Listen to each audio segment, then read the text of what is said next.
अरे बेटा पहले सुन तो लो, तारीफ करने के लिए भरपूर समय मिलेगा।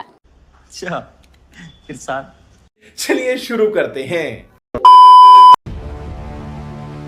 लोग जी एक सेकेंड उस पर हम दिखा रहे हैं। देखिए प्रॉब्लम यही है कि किस राज्य में घटना घटी है। अगर वहां बीजेपी शासित राज्य है तो आप उठाएंगे, और अगर बीजेपी शासित राज्य है तो गौरव भाटिया जी की पार्टी चुप रह जाएगी।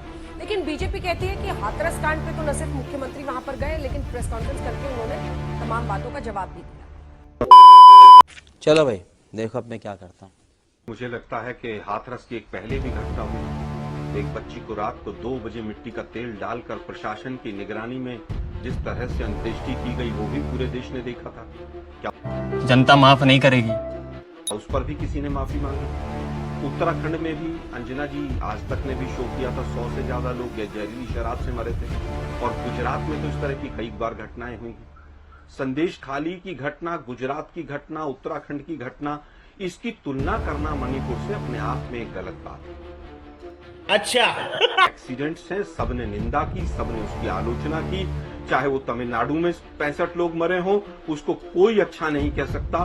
बिल्कुल दुर्भाग्यपूर्ण है और कड़ी से कड़ी ऐसे लोगों के खिलाफ सजा मिलनी चाहिए। लेकिन गुजरात में 100 से ज्यादा लोग जहरीली शराब से मरे थे, एक आदमी जेल के अंदर नहीं।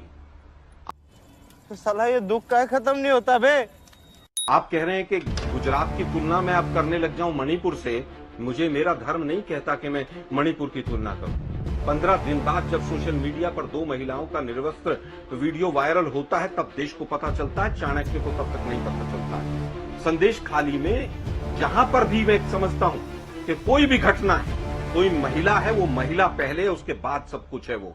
लेकिन वहां पर जिस तरह से बीजेपी के तमाम लोगों ने उसको मुस्लिम और हिंदू का रंग दिया, मैं समझता हूं कि वो बिल्कुल ठीक नहीं था। ओ भाई ये क्या है? बार बार बालक बुद्धि कहना आपने भी उनको रोका। मैं फिर कहूंगा, बालक बुद्धियों ने ही कंस का भी पूरी तरह से नाश किया था। बालक बुद्धि ने ही रावण को भी मारा था। रावण भी प्रभु राम को 2 नन्हे बालक कहते थे। मंद बुद्धि और बंद बुद्धि से बेहतर होता है बालक बुद्धि। इसके बाद मैं कुछ नहीं कहूंगा। बात आई राफेल की।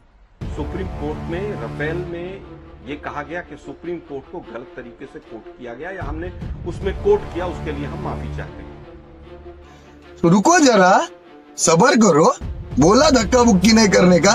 चौकीदार चोर है, उस शब्द को ना राहुल गांधी जी ने आज तक वापस लिया है और ना ही उसके ऊपर कोई जांच हुई। और जिस दिन जांच होगी उस दिन बहुत लोग जेल के अंदर होंगे।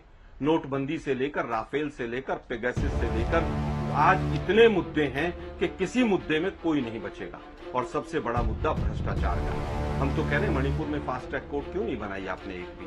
उन 2 महिलाओं को जिस तरह से निर्वस्त्र करके, और पता नहीं कितने ऐसे केसेस हैं वहां के, तो मुख्यमंत्री ने ऑन कैमरा, और मुझे जहां तक याद है आज तक के ही कैमरे पे कहा था कि ऐसी तो सैकड़ों घटनाएं हो गई हैं। वो मुख्यमंत्री आज भी बना हुआ है वहां पर। झूठ बोलो, बार बार झूठ बोलो। क्या उसको वहां पर अपनी सीट पर रहने का कोई भी नैतिक अधिकार है? जो मुख्यमंत्री ये कहता हो मेरे यहां पर निर्वस्त्र करके महिलाओं को घुमाने जैसी सैकड़ों घटनाएं हो गई, उसके बाद भी बीजेपी में इतनी निर्लज्जता है कि वो मणिपुर की तुलना बाकी चीजों से करती है। आज एलओपी अगर वहां पर गए हैं तो बीजेपी को चाहिए कि नहीं, वहां पर एलओपी गए, हम भी स्वागत करते हैं। राहुल गांधी जी शांति की अपील करने गए हैं। तमाम वहां पर 50 से 60 हजार लोग आज भी कैंप्स में रह रहे हैं। उन कैंपों से कब आएंगे वापस? जान दे देंगे इसके लिए। क्या बात कर रहे हो आप? बीजेपी को प्रशंसा करनी चाहिए थी, लेकिन दिक्कत यह है अब ये किसी की नहीं सुनते।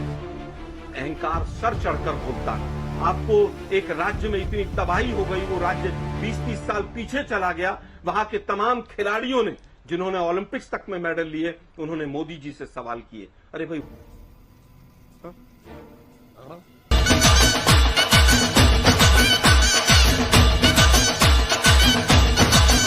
ठोक दीजिए महाकाल का, ठोक दीजिए। 5000 लौटे दिख जाना चाहिए। ये 4000 के लिए मैं यहाँ पे नहीं खड़ा हूँ।